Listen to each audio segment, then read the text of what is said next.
নমস্কাৰ মই সৌৰভ আৰু আপোনালোক সকলোকে আড্ডা মেজ ইউটিউব চেনেলটোলৈ স্বাগতম জনাইছোঁ। আমি ভিডিঅ' বনাই আছিলোঁ অসমৰ এগৰাকী প্ৰখ্যাত লেখিকা ডক্টৰ ৰীতা চৌধুৰীৰ দ্বাৰা অসমৰ পটভূমিত ৰচিত এটি কাহিনীৰ ওপৰত সৃষ্টি হোৱা এখন উপন্যাস মাকাম। আৰু আজি এই মাকাম উপন্যাসখনৰ 7 নম্বৰটো ভিডিঅ'। আশা কৰিছোঁ আপোনালোকে আজি এই কাহিনীটোৰ ভিডিঅ'টো চাই ভাল পাব। গতিকে যদি ভিডিঅ'টো চাই ভাল পায় তেতিয়াহ'লে ভিডিঅ'টো লাইক কৰিবলৈ নাপাহৰিব, তাৰ লগতে ভিডিঅ'টো শ্বেয়াৰ কৰিবলৈ নাপাহৰিব আৰু তলৰ কমেণ্ট বক্সত জনাবলৈ নাপাহৰিব ভিডিঅ'টো চাই কেনেকুৱা পালে। লগতে আপোনালোকে যদি মোৰ চেনেলটো যদি এতিয়াও যদি ছাবস্ক্ৰাইব কৰা নাই, অৱশ্যে বহুতে ছাবস্ক্ৰাইব কৰা নাই বাৰু, যিয়ে নহ'লেও মোৰ চেনেলটো যদি আপোনালোকে যদি এতিয়াও যদি ছাবস্ক্ৰাইব কৰা নাই তেতিয়াহ'লে ছাবস্ক্ৰাইব কৰি দিয়ক আৰু তাৰ লগতে তাৰ কাষত থকা বেল আইকনটো ক্লিক কৰিবলৈ নাপাহৰিব। গতিকে আহক আজি আমি ভিডিঅ'টো আৰম্ভ কৰোঁ।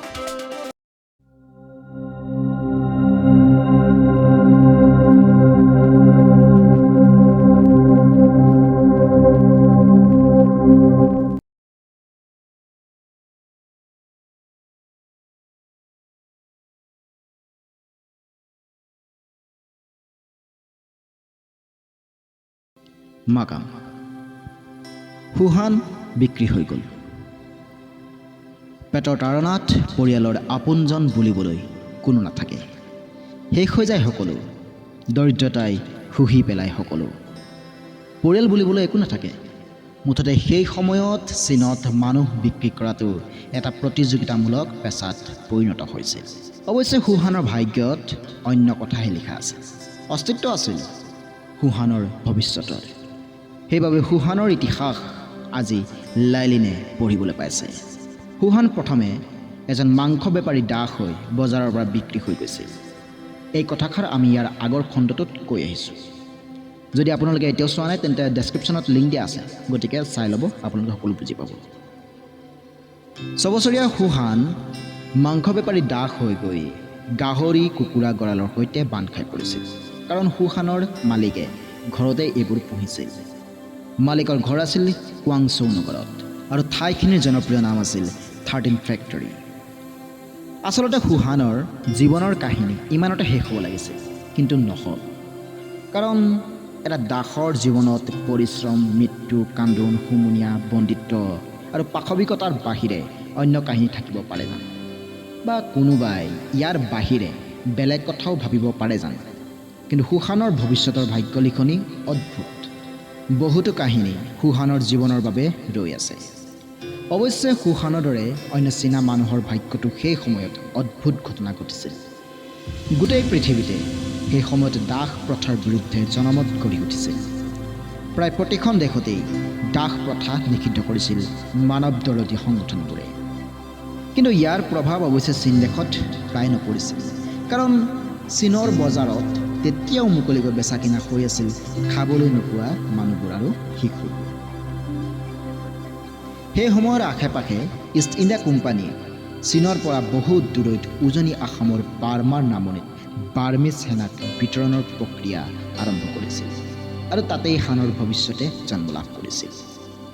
অৱশ্যে বাৰ্মিজ সেনাই কোম্পানীক পৰাস্ত কৰিব নোৱাৰি পিছুৱাই গ'ল আৰু ব্ৰিটিছ সৈন্যই শদিয়ালৈ আহি কুন্দিল ঘাটত থিতা পেলাইছিল।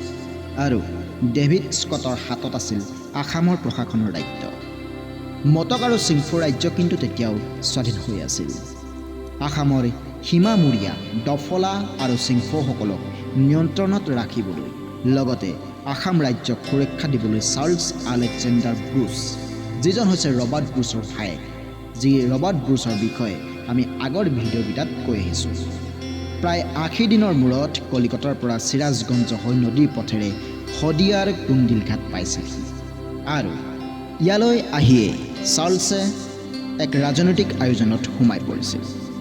প্ৰথম অৱস্থাত অৰ্থাৎ যি সময়ত যুদ্ধ চলি আছিল বাৰ্মিজৰ লগত ব্ৰিটিছৰ, সেই সময়ত চিংফুসকলে শদিয়াৰ পৰা আৰম্ভ কৰি ৰংপুৰলৈ এই গোটেই অঞ্চলটোত উৎপাত কৰিবলৈ আৰম্ভ কৰিছিল।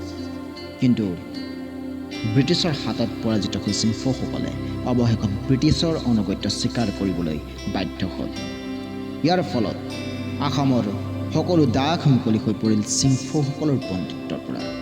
ইয়াৰ লগতে অন্যান্য জনগোষ্ঠীৰ মুখিয়ালবোৰেও ব্ৰিটিছৰ অনুগত্য স্বীকাৰ কৰিবলৈ বাধ্য হ'ল আৰু সকলোৱে মিলি ব্ৰিটিছ বাহিনীক শদিয়াত সন্মান জনাইছে।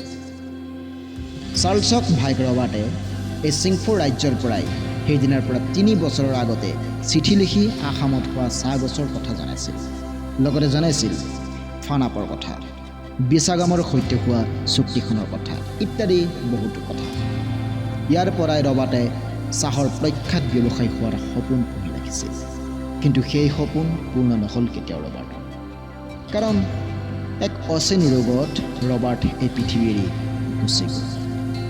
গতিকে ৰবাৰ্টৰ সপোন দিঠক কৰাৰ প্ৰতিশ্ৰুতিৰে চাৰ্লছে ৰবাৰ্টৰ চিঠিখন আজিও সযতনে সাঁচি ৰাখিছে। মণিৰাম দত্ত বৰুৱাই ফানাপৰ কথা জানে। সেইবাবে মণিৰাম কোম্পানীৰ বাবে এজন গুৰুত্বপূৰ্ণ ব্যক্তি। ডেভিড স্কট আৰু ব্ৰিটিছ বাহিনীৰ প্ৰায় প্ৰতিটো কামতেই মণিৰামৰ সহযোগ থাকে। গতিকে সুদূৰ কলিকতাত শদিয়ালৈ অহাৰ আদেশ পায় আৰু অধিক উৎসাহিত হৈ পৰিছিল চাৰ্লছ। বহুত ভাবি চিন্তি ককায়েক ৰবাৰ্টৰ চিঠিখন পকেটতে লৈ চাৰ্লছ ৰৈ আছে, উৎকণ্ঠিত, আৱেগ আন্দোলিত আৰু অনিশ্চয়তাত।